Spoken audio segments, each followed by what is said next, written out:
네, 오늘 함께 나누실 하나님 말씀은 창세기 37장 1절에서 11절까지 말씀입니다. 우리 정현숙 집사님 인도로 여러분들과 교독하며 마지막 11절은 홀수기 때문에 같이 읽도록 하겠습니다.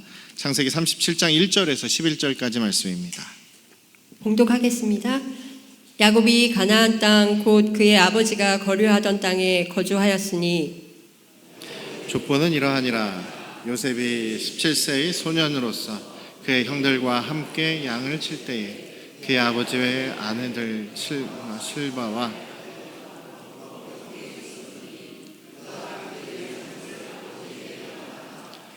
요셉은 노년에 얻은 아들이므로 이스라엘이 여러 아들들보다 그를 더 사랑함으로 그를 위하여 채색 옷을 지었더니 그 형들이 아버지보다 더 사랑함을 보고 그를 미워하여 그에게 평안하게 말할 수 없었더라. 요셉이 꿈을 꾸고 자기 형들에게 말하매 그들이 그를 더욱 미워하였더라. 요셉이 그들에게 이르되 청하건대 내가 꾼 꿈을 들으시오. 우리가 밭에서 곡식단을 묶더니 내 단은 일어서고 당신들의 단은 내 단을 둘러서서 절하더이다.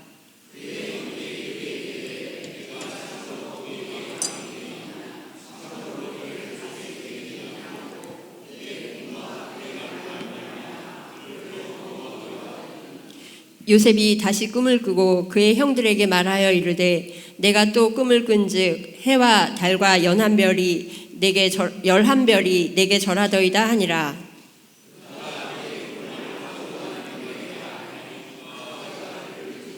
그에게 이르되 내가 꾼 꿈이 무엇이냐. 나와 내 어머니와 내 형들이 참으로 가서 땅에 엎드려 내게 절하겠느냐. 그의 형들은 시기하되 그의 아버지는 그 말을 간직해 두었더라. 아멘. 아멘. 할렐루야. 네, 이 시간 우리 아버지 하나님의 크신 은혜와 그 변함없으신 사랑이 여러분과 여러분 가정에 충만하시기를 주님의 이름으로 축원합니다. 자, 오늘 말씀은 창세기 37장 말씀입니다. 여러분들이 여러 번 들으셨을지도 모르겠지만 저는 많이 설교하지 않았습니다. 그런데 잘 아실 거예요. 요셉의 꿈 얘기, 요셉과 형제들과의 그런 관계 이야기, 또 요셉이 이제 또 애굽으로 팔려가게 되는 그런 이야기들은 어려서부터 이렇게 들으셔서 잘 아시는 내용일지 모르겠습니다. 그런데 보통 이렇게 이제 요셉의 이렇게 꿈을 꾼 이야기, 그것이 또 결국에는 그대로 이루어지니까 이것이 하나님께서 우리에게 허락하신 운명, 정해진 길 아닌가라는 그런 이야기를 하는 경우가 있고요. 또 어떤 경우는 이 요셉이 하나님께서 주신 그 꿈을 붙잡고 살아갔습니다. 그래서 우리 청년들이나 젊은이들한테, 우리 학생들한테 그런 얘기를 많이 해요. 목사님들이 여러분들도 꿈을 꾸십시오. 그 꿈을 붙잡으십시오. 아니, 이 꿈은 하나님께서 주신 것이지 요셉이 꿈을 꿔야겠다 해가지고 꿈을 꾼 게 아니란 말이죠. 그리고 여기에 있는 것은 하나님께서 요셉에게 그 앞으로의 역사의 계획, 하나님의 그 계획을 보여주신 것이지 그 요셉이 무슨 비전을 이렇게 주신 것은 아니란 말이죠. 요셉이 앞으로 너는 이런 사람이 되어라, 이렇게 살아라, 이렇게 하나님께서 주신 비전은 아닙니다. 하나님의 역사의 계획을 요셉에게 보여주신 거예요. 그러니까 이런 말은 틀린 말이죠. 여러분들도 요셉처럼 꿈을 꾸십시오. 꿈을 붙잡으십시오. 꿈을 생각하며 사십시오. 요셉은요, 전혀 그 꿈을 붙잡고 산 적이 없습니다. 전혀 그 꿈을 계속 기억하고 묵상하고 생각하고 그 꿈대로 돼야지 하고 노력해 본 적이 없어요. 하나님께서 이끌어 가신 것이죠.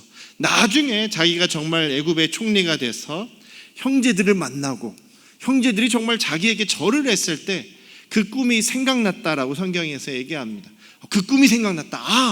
이게 바로 하나님께서 나를 통해서 하시려고 했던 계획이구나. 그 꿈이 여기서 이렇게 이루어지는 거구나 라고 생각을 한 것이지, 요셉이 자기가 이 꿈을 꾼 그 꿈이 좋은데, 이 꿈대로 되어야 되는데, 이 꿈대로 내가 살아야 되는데, 그런 생각한 적 한 번도 없습니다. 정말 고생하면서 살았죠. 노예 신분 아니었겠습니까? 하나님께서 요셉과 함께 하셔서 그 상황이 항상 하나님께서 형통하게 하셨다라고 되어 있으니까 그래, 요셉은 복 받은 사람이다. 아니요, 요셉은 노예였어요. 정말 파리 목숨 같지 못하는 저희 집에 부엌 쪽에서 자꾸만 파리가 나오는 거예요. 어제도 한 파리 10마리를 이상을 잡았는데요. 잡아도 또 생겨요. 그러니까 문을 다 닫아놓고 있었는데도 어느 순간 부엌 쪽에 파리가 이렇게 발생을 하더라고요. 아침부터 좀 지저분해서 죄송합니다. 그래서 이게 있을 만한 곳, 뭔가 문제가 있을 만한 곳을 이렇게 다 그 밥솥 있는 그 뒤에 뭐 가구 이렇게 좀 딱 떼보고 하여간 다 이게 구석구석 한번 찾아봤어요. 그랬더니 아니나 다를까 알들을 많이 까놓은 자리가 있더라고요. 그걸 싹 청소를 했더니 그 다음부터는 뭐 오늘 아침까지도 파리가 안 보이더라고요.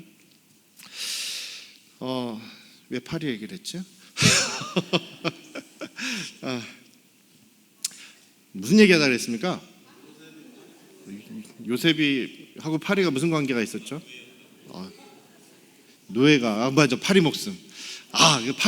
파리가 있을 때 파리 목숨 얘기를 하다가 제가 그 파리채 가지고 이렇게 휘두르다가 스치게 많이 또 죽더라고요. 그래서 파리를 보면서 파리가 계속 생기는 것도 신기한 일이긴 하지만 지저분한 일이기도 하지만 제가 파리를 잘 잡습니다. 파리채로 한 방에 2마리 3마리 죽인 적도 있고 그러면서 생각한 것이 진짜 파리 목숨은 정말 파리 목숨이구나 라는 생각을 했었는데 이 요셉을 보다 생각을 해보니까 노예였잖아요. 파리 목숨입니다.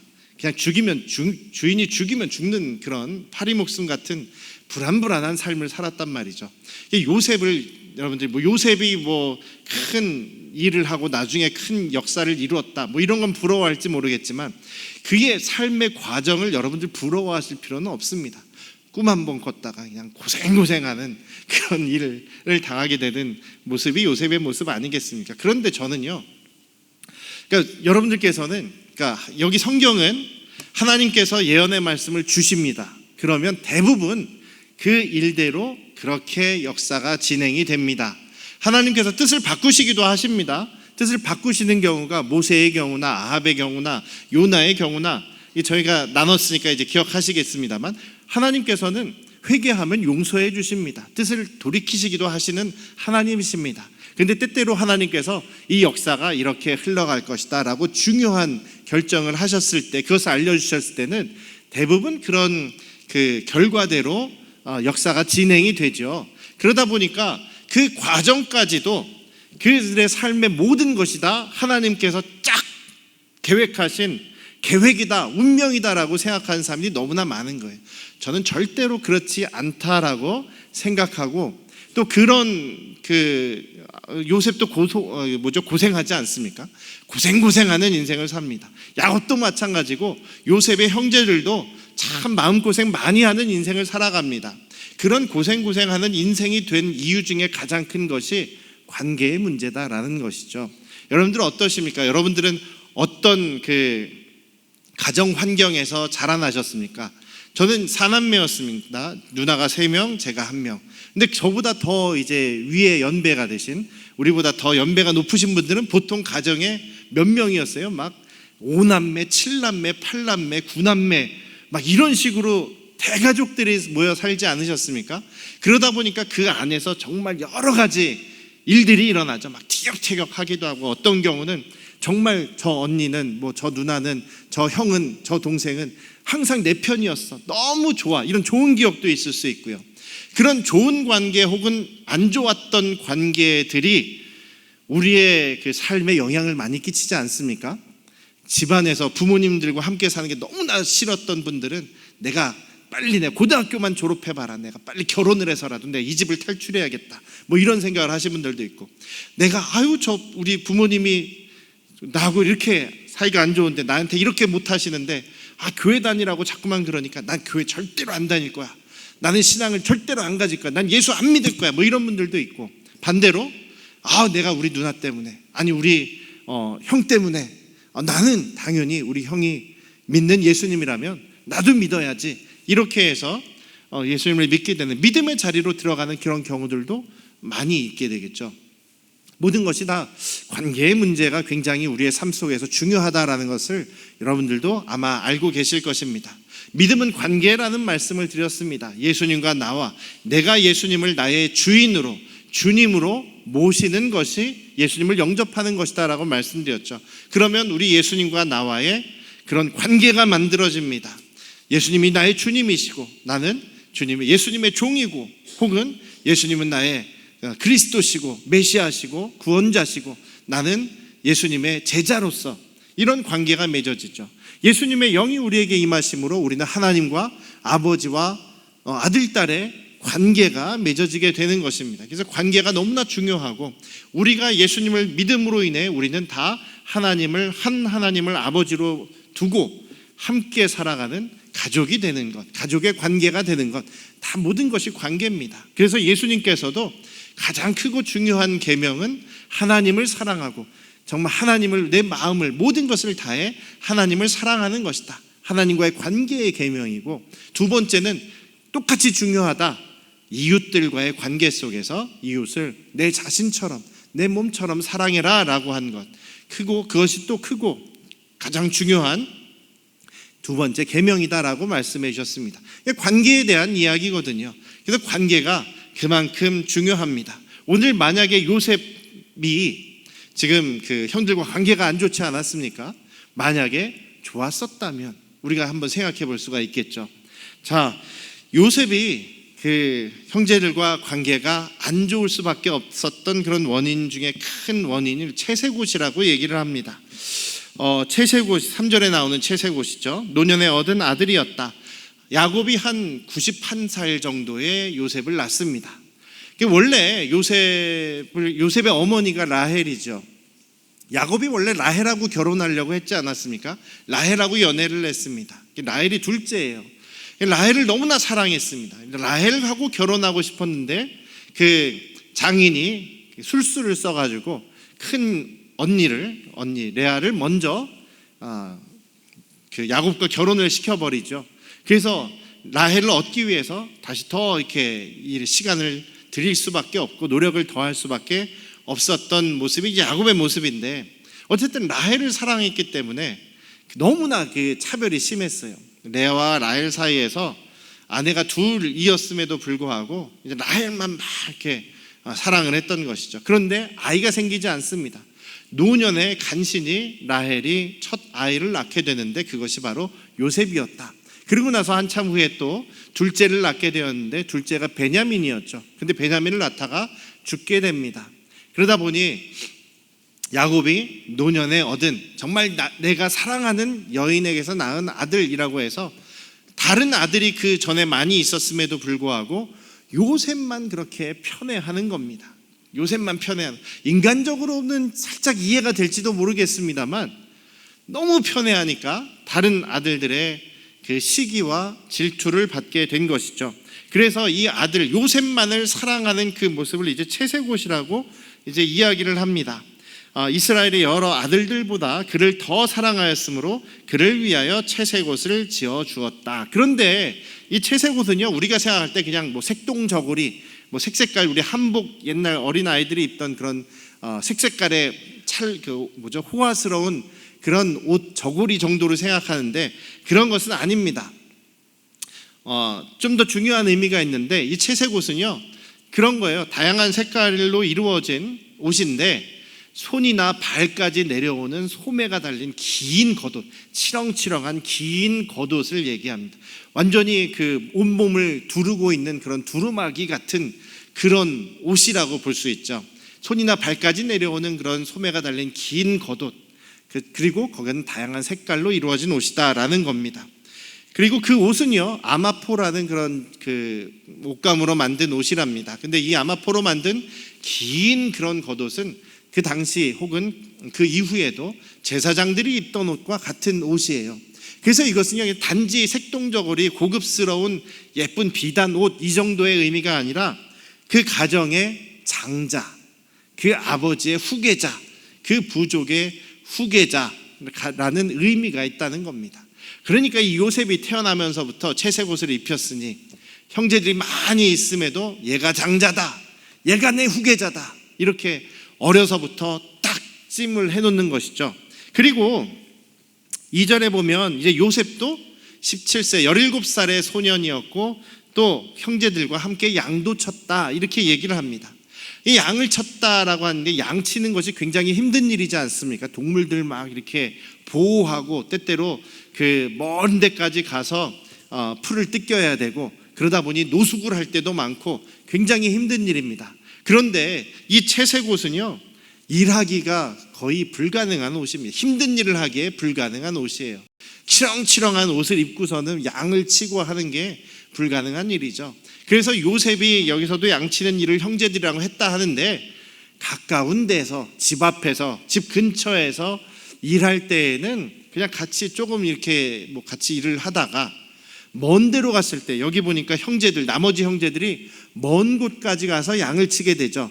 그래서 요셉은 집에 아버지랑 같이 있다가 아버지가 심부름을 시키지 않습니까? 형들이 잘하고 있는지, 양들의 문제가 있는지는 없는지 한번 보고 와라. 그러니까 요셉이 여기 보면 그 2절에서도 형제들하고 같이 이렇게 조금씩 일하다가 형제들이 그 뭔가 잘못하거나 실수하거나 하면은 쪼르르 가서 아버지한테 일러 바쳤다는 거죠. 고자질쟁이였습니다, 한마디로. 그래서 형제들이 그것 때문에 더 미워하기도 하고, 요셉 앞에서는 쉽게 말도 못하는 거예요. 아유, 제 앞에서 말을 잘못했다가는 아버지에게 또 일러 바칠지 모르니까 조심조심 해야지, 이런 모습이 됐다는 거죠. 그러니까 힘든 일은 하지 않고, 또 그냥 우리가 나머지 형제들이 멀리 출장 가야 될 땐 그냥 집에서 편안하게 아버지 옆에 있었던 것이 요셉이에요. 그만큼 아버지가 요셉을 아예 대놓고 편애하는 모습이 이제 형제들도 다 보고, 뭐 누구든지 다 보고 알 정도의 그런 모습이다라는 것이죠. 그러니 이 요셉의, 인간적으로 우리가 생각해봐도 좀 미움 받을 만하지 않았습니까? 형제들 입장에서 보면 미움 받을 만해요. 이렇게 형제들이 요셉을 미워하게 됩니다. 아버지의 편애 때문에. 아버지는 그 아내인 라헬만 그렇게 편애하다가 라헬이 요셉을 낳으니까 또 요셉만 이렇게 편애하는 그런 모습. 자기들은 힘들게 고생하고 있는데 요셉은 그 채색 옷 입고 이 집안의 후계자로 벌써부터 인정받으면서 힘든 일은 전혀 하지 않는, 엄청 기분 나빴을 거란 말이죠. 근데 두 번째는 또 그런 게 있습니다. 요셉이 또 미숙해요, 성격이. 여기 보니까 17살인데 요즘 17살이면은 뭐 이제 고등학생쯤 돼서 뭐 이제 사춘기에 접어들고 좀 어느 정도 그 이제 사회성도 좀 길러지고 이럴 텐데, 요셉은 좀 어린아이 같습니다. 17살이지만 굉장히 좀 미숙한 것 같아요. 형제들이 분명히 이걸 싫어할 것이고 자기에게 별로 좋지 않을 거라는 것을 모르는 거죠.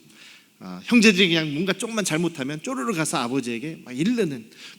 저도 생각해 보니까요, 초등학교 때쯤까지는 저희 누나들하고 이렇게 뭔가 이렇게 서로 잘못하면은 고자질 해가지고 서로 혼나게 하고 뒤에선 좀 뭐랄까요, 좀 신나하는 그런 일이 있었던 것 같아요. 이게 누가 먼저 시작을 했겠죠. 제가 먼저 시작을 했던지 아니면 우리 누님 중에 누가 하나가 시작을 했던지, 뭔가 제가 실수하고 잘못한 거를 아버지한테 고자질했단 말이죠. 야단 맞습니다. 이 야단 맞는 모습을 보면서 뒤에서 빙그레 웃잖아요. 그럼 그렇지, 너도 한번 당해봐라. 이런 딱 보게 되면은 저도 기분이 나쁘죠. 그러면서 때만 와봐라, 나한테 한 번만 걸려봐라. 만약에 또 이제 걸린단 말이에요. 옳지 하면서 또 쪼르르 가서 저도 그랬던 기억이 좀 있습니다. 그러면 어떻게 돼요? 점점 이렇게 관계가 심해지겠죠. 서로 고자질하고 서로 싸우고. 근데 여기서는 약간 일방적입니다. 요셉만 형들의 그 잘못을 아버지한테 고자질할 수가 있었어요. 형제들은 뭐 그런 거를 할 생각도 아마 못했을 거고, 요셉보다 훨씬 나이가 많은 형들이니까 그렇게까지 할 필요 있겠느냐, 뭐 고자질할 거리도 없었겠죠. 대신에 요셉에 대해서 분을 품고 있었습니다. 분노하였고 이를 갈고 있었던 거죠. 너 나중에 두고 보자, 이런 식으로 이를 갈고 있었습니다. 아버지의 편애, 또 요셉 스스로도 좀 미숙한 성격, 아직 어린 성격으로 인해서 미움을 받게 되었다라는 겁니다. 인간적인 생각으로는 좀 어느 정도 이해가 될 수 있는 모습이기도 하지요. 그런데 이런 관계의 문제, 이런 문제들로 인해서 어떤 결과가 생깁니까? 이 형들이 요셉을 죽이려고 하죠. 르우벤과 유다를 빼놓고는 나머지 형제들은 다 죽이려고, 8명의 형제들은 아주 그냥 한 마음이 돼서 요셉을 죽이려고 합니다. 그나마 큰형 르우벤이 야 그래도 죽이는 건 그렇지 않냐, 그냥 구덩이 파서 구덩이에다 좀 넣어놓자, 그냥 그러고선 좀 시간을 두고 보자, 이렇게 얘기를 합니다. 나중에 몰래 도망시키려고 그랬었는데 르우벤이 잠깐 양떼를 데리고 출타한 사이에 노예 상인에게 팔아버리죠. 나머지 형제들이 팔아버립니다. 거기서도 유다는 죽이는 것보다는 그래도 팔아서 우리가 안 보이는 게 낫지 않냐, 이런 식으로 이제 얘기를 했습니다만, 그들이 요셉을 팔아버림으로 인해서, 노예로 팔아버림으로 인해서 나중에 평생 동안 그 죄책감을 안고 살아가게 되죠. 계속해서 고통 속에서 미안한 마음 속에 살아갑니다. 그러다 결국 요셉을 만났을 때 정말 불안해하죠. 요셉이 용서해 줬다고는 하지만 요셉을 볼 때마다 미안했고, 그래서 아버지가 돌아가시니까 다 같이 엎드려 가지고 우리에게 복수하지 마시고 우리를 불쌍히 여겨서 살려주십시오라고 요셉에게 그렇게 애원하지 않습니까? 요셉이 또 용서해주고 눈물 흘리면서 화해했다고는 하지만 평생 그 미안한 감정, 죄책감이 남아있는 것입니다. 평생을 죄책감 속에서 살아가는 그 상상을 한번 해보십시오. 힘든 것이죠. 마음의 그 불안함과 죄책감 속에서 살아가는 것 별로 좋지 않을 겁니다. 야곱은 어떻습니까? 야곱은 아들이 죽은 줄 알아요. 요셉이 죽은 줄 압니다. 그래서 요셉을 다시 만날 때까지 한 20여 년 정도 세월이 흐르는데 20여 년 동안 죽은 아들을 때문에 슬퍼하면서 괴로워합니다. 자기 아내도 죽었는데 자기가 정말 사랑하는 아들까지 죽었다고 생각하고 극심한 슬픔 속에 살아갑니다. 그리고 나서 이 형제들도 요셉이 없으면 우리한테 좀 잘해주겠지, 우리를 좀 그래도 중요하게 생각해주겠지라고 생각을 했었는데 아닌 거죠. 야곱은 이제는 막내 베냐민만 붙잡고 아예 끼고 삽니다. 더 요셉을 편애했던 것보다 더 베냐민을 편애하는 그런 상황이 벌어집니다. 야곱도 자기가 정말 사랑하는 아들을 20년 가까이 20여 년 동안 만나지 못하고 죽은 줄 아는 극심한 슬픔 속에서 살아가게 되었던 것이죠.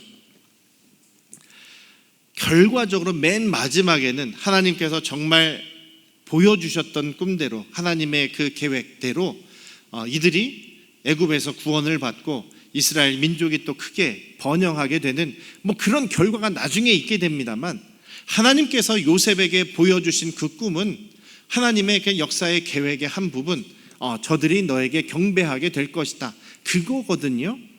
그런데 그 과정, 그 결과까지 가는 그 과정 속에서 서로 야곱은 편애하고 형제들은 미워하고 요셉은 또 미숙하게 고자질하고 형제들에게 못되게 굴고 함으로 그들은 험난한 인생을 살아갈 수밖에 없게 되었던 것 같습니다. 만약에 역사에 만약이란 게 쉽지는 않습니다만 그렇게 한번 생각해 보십시오. 만약에 여러분 요셉이 그래도 좀 이렇게 철이 좀 있어서 형제들에게 잘 대했다면, 형제들도 요셉을 그냥 받아주고 아버지를 그냥 이해해 주면서 요셉을 그렇게 미워하지 않았더라면, 야곱도 자기 성향은 아버지 어머니로부터 편애를 또 받았었으니까 자기가 사랑하는 사람 편애하는 게 좀 인간적으로 어쩔 수 없다라고 볼 수도 있겠습니다만 좀 덜 편애하고 다른 아들들도 좀 사랑을 나눠줬다라면, 요셉의 반만큼, 아니 3분의 1만큼이라도 사랑이 줬었다면 어땠겠습니까? 관계가 좋은 가정, 행복한 가정이 될 수 있지 않겠습니까? 그렇다고 한다면 하나님께서 이스라엘을 구원하지 못하시겠습니까? 하나님께서 그 야곱과 그 가족을 구원하지 못하십니까? 그들이 애굽으로 가야 되는 게 하나님께서 정하신 길이라면 애굽으로 안 가겠느냐라는 거죠. 자, 요셉이 꼭 애굽에서 노예로 팔려가서 거기서 하나님이 형통하게 하시고 일이 잘 되게 해서 또 거기서 꿈을 해몽을 하게 해서 바로의 총리 되신 자리까지 올라가게 되는데, 만약에 가나안 지역에서 계속 살고 있었단 말이에요. 행복하게 가족이 잘 살고 있었어요. 그러면 하나님께서 요셉을 애굽의 총리 대신이 못 되게 하십니까? 아닙니다. 하나님은 전능하시기 때문에 가능하죠. 어떻게 가능할 수가 있겠어요? 생각해 보면 요셉은 하나님께서 꿈을 꾸게 하시고 또 꿈을 해몽하게 하는 은사를 주셨습니다. 그러니까 가나안 땅에서 자라나게 되더라도 하나님께서 요셉에게 성령을 주시고 지혜를 주셨으니까 그 지역에서 꿈을 꾼 사람들이 요셉에게 해몽을 부탁하고 그것을 맞춰가면서 그 지역에서 유명한 사람이 될 수 있죠. 마치 엘리사 선지자 때문에 저쪽 아람에 있던 군대 장관 나아만이 엘리사를 찾아와가지고 병고침을 부탁하는 그런 일이 있지 않습니까? 자, 바로가 꿈을 꿨습니다. 흉년의 꿈, 풍년의 꿈을 꾸게 되죠. 해석을 부탁을 하는데 아무도 해석을 못해요. 그러면 신하들에게 명령을 하겠죠. 자, 너희들 이 주변에서 내 꿈을 해몽해 줄 사람을 찾아와라. 다 백방으로 수소문하다가 보면 저 가나안 지역에 유대인 청년이 하나가 있는데 히브리 청년이 있는데 꿈 해몽을 기가 막히게 한답니다. 하나님의 신이 그 사람에게 있답니다. 불러와라. 초빙을 해왔습니다. 초빙을 해서 꿈 해몽을 해주죠. 그러면 바로가 당신 너무나 지혜롭고 너무나 뛰어나고 하나님의 신이 당신에게 있으니 이 문제는 당신밖에 해결할 수 없습니다. 부디 여기에 머물면서 이 나라를 좀 도와주시오. 나를 도와주시오. 이렇게 할 수 있는 거 아닙니까? 저쪽 가나안 땅에 있다 그래도 바로 왕이 요셉을 스카우트할 수 있다는 얘기죠. 하나님께서 하시는 일은요, 불가능한 것이 없습니다. 결과는 정해져 있어요. 결과는 하나님께서 이런 역사로 끌고 가시겠다라는 결과는 하나님의 계획 안에, 역사의 그 계획 안에 있으십니다. 요셉이 형제들과 가족들에게서 절을 받고 공경을, 높임을 받을 것이다, 이거 아닙니까? 그런데 그 결과는 나와 있지만 과정은 자기들이 써나가는 거예요. 자기들이 써나가는 겁니다. 요셉이 써나가고 야곱이 써나가고 요셉의 형제들이 써나가는 인생이라는 이야기입니다. 그 과정, 20여 년의 그 과정은 자기들이 행하고 자기들이 말하고 자기들이 행동하고 자기들이 편애하고 자기들이 미워하고 이런 결과로 자기들이 열매를 받아 먹게 되는 것이라는 상황입니다. 여러분, 성경에 이런 일들이 나와 있다고 해서 요셉이 이렇게 돼야 할 운명이다? 아닙니다. 그 결과는, 그 과정은 자신들이 만들어가는 거다라는 것을 잊지 않으시기를 주님의 이름으로 축원합니다. 우리에게도 결과가 있습니다. 이미 하나님의 역사의 계획이 있습니다. 하나님 나라를 우리는 향해서 가고 있습니다. 그 과정 속에서 우리가 어떤 길을 걸어가게 될 것이냐, 행복한 길, 평안한 길, 그리고 정말 좋은 길로 가게 될 것이냐, 아니면 지질이 고생하면서 상처받으면서 힘들어하면서 또 불안해하면서 죄책감 속에서 그 길을 어떻게 힘들게 걸어갈 것이냐, 이것은 우리의 선택에 달려있고 우리의 관계 맺음에 달려있다. 하나님을 사랑하고 이웃을 사랑하는 그 계명을 실천하는 것에 달려있다라고 해도 과언이 아닐지 모르겠습니다. 사랑하는 우리 안양 성도교회 가족 여러분, 하나님 나라를 향해 가는 그 과정이 정말 행복하고 정말 평탄하고 또 그 은혜만, 늘 은혜 안에서만 살아가시기를 원하신다면 하나님을 더 사랑하시고 이웃과의 관계에서 더 주님의 말씀대로 살아감으로 인해서 우리가 행복한 가정, 행복한 교회, 행복한 인생을 살아가실 수 있기를 주님의 이름으로 축원합니다. 기도하시겠습니다. 아버지 하나님, 지나간 역사에 만약은 없습니다만 그래도 우리의 앞으로의 인생의 길에서 하나님과의 관계, 또 우리 서로 간의 관계의 문제를 우리가 깊이 생각하며 하나님을 사랑하고 이웃을 사랑하는 그 계명 속에서 우리의 삶이 주님께서 복되게 하시고 행복을 누리는 그런 기쁨이 넘치는 삶이 되기를 원합니다. 주님, 믿음으로 살게 하시고 사랑하며 살게 하여 주시옵소서. 예수님의 이름으로 기도드렸사옵나이다. 아멘.